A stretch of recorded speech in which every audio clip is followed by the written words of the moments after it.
প্রথমে বলি যে আমার মনে হয় আমরা সবাই বেশ দুঃখিত যেখানে বিভিন্ন ধরনের ব্যক্তিগত আক্রমণ আমাদের শুনতে হয়েছে আদালতের মধ্যে। ব্যক্তিগত আক্রমণের অভিযোগ করে আমরা সবাই এখানে এসেছি প্রথমত নাগরিক হিসেবে, দ্বিতীয়ত এই আদালতের আইনজীবী হিসেবে। আমরা সবাই সংবিধানের প্রতি শ্রদ্ধাশীল, শুধু মৌলিক অধিকারের ক্ষেত্রে না, আপনাদের জন্য এটা প্রযোজ্য। আমাদের 21 ধারা সংবিধানে যেখানে বলা আছে আমাদের সবার উপরে কর্তব্য রয়েছে যাতে আমাদের সংবিধান ঠিকমতো প্রয়োগ করা হয়, এই দায়িত্ব নিয়ে আমরা এখানে এসেছি, আর কোনো কিছু করার জন্য না। তো আমার মনে হয় আমাদের উপরে যেসব অনেক নোংরা কথা কোর্টের ভিতরে বলা হয়েছে। আরও একটা জিনিস আপনাদেরকে একটু বলতে চাচ্ছি, আজকে শুধু একটি আদালত না, অনেকগুলো আদালত আজকে চলার কথা ছিল। অনেকগুলো আদালতে শুধু আমরা যারা প্রাইভেট লয়ার আমরা থাকি না, অ্যাটর্নি জেনারেল অফিসের বিভিন্ন জন থাকে, assistant attorney general, deputy attorney general, ওনাদের দায়িত্ব হচ্ছে রাষ্ট্রের কাজ করা। ওনাদের নির্ধারিত কোর্টে না থেকে সবাই কেন এই বেঞ্চের মধ্যে ছিলেন? আমাদের কেন এমন অবস্থা শুনতে হয়েছে যে আমরা যখন মাইক নিয়ে কথা বলার চেষ্টা করছি, মাইক অন থাকার পরেও আমাদের কথা শোনা যায়নি? কারণ চারিদিক থেকে তখন বিভিন্ন ধরনের কথাগুলো বলা হচ্ছে, ব্যক্তিগত আক্রমণগুলো করা হচ্ছে। এই পরিবেশ কেন কোর্টের মধ্যে রাখা হবে? যারা এই পরিবেশ তৈরি করছেন ওনারা কোর্টের উপর আস্থা রাখছেন কিনা সেটাই আমাদের প্রশ্ন। আমরা গেছি আমাদের একটি পিটিশন নিয়ে, আমাদের কিছু বক্তব্য রাখার জন্য, সংবিধান হাতে নিয়ে, আমরা আর কিছু করতে এখানে আসিনি, এটা পরিষ্কার করলাম। আর আপনি যেটা সংখ্যার বিষয়টা বললেন, আপনার প্রথম প্রশ্ন ছিল যে কয়জন এর মধ্যে গুলিবিদ্ধ হয়েছে, কয়জন পুলিশের গুলির মাধ্যমে নিহত হয়েছে এবং সংখ্যা কী। এর মধ্যে আমরা কোনো সংখ্যার বিষয় এখানে নিয়ে আসিনি, একটাই আমরা তুলেছি যে পত্র পত্রিকা থেকে আমরা যে তথ্যটা পেয়েছি পিটিশনটা লেখার সময় সেটা আমাদের সামনে ছিল।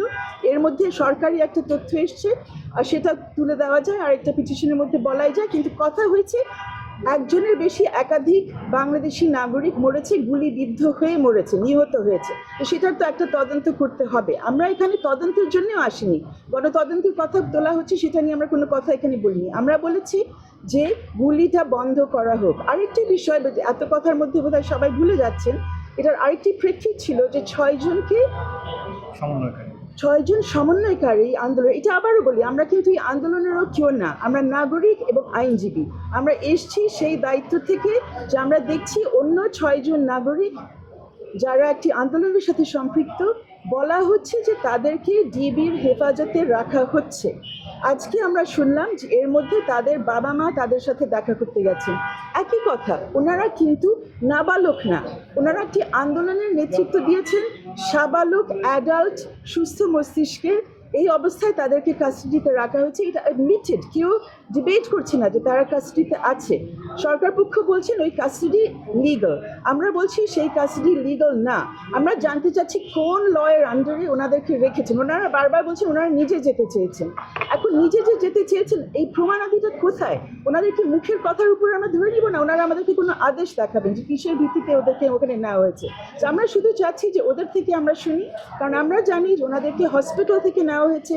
হসপিটালে যখন বলা হয়েছে ডিসচার্জ অর্ডার নাই, তখন বলা হয়েছে এটা লাগবে না। আর 6.5-8 ঘন্টা ধরে আমরা কেউ জানতাম না তারা কোথায় আছে। তারপর এডমিশন এসছে যে তারা ডিবির কাছে, হ্যাঁ সব ভোরবেলার দিকে জানা গেছে 5টা 10-এ যে ওনারা কোথায় আছেন। পরের দিন আমরা মাননীয় স্বরাষ্ট্রমন্ত্রীর কাছে শুনেছি যে তারা ডিবির কাছে আছে। সেটা তো এডমিটেড, এটা নিয়ে তো কোনো তর্ক নেই। এবং আপনাদের কাছে অনুরোধ রাখবো যে তথ্যগুলো এসছে সেগুলো মুছে ফেলেন না, সেগুলো বলেন যে কে বলেছে তারা ডিবির কাছটিতে। এখন তারা বলুক তাদের ক্ষমতা কোথায় ডিবির কাছটিতে কাউকে নিজের নিরাপত্তার জন্য রাখতে। এটা আমাদের আইনে কোথায় আছে বাংলাদেশে? আমি এটাই আমরা দেখতে চাই।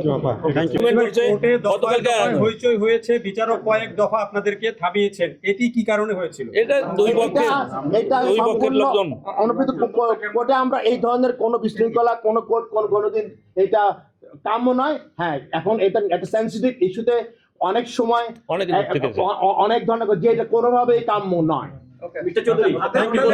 হোটেলের মশকরা নিয়ে কালকে ডিবি প্রধান হারুন সাহেব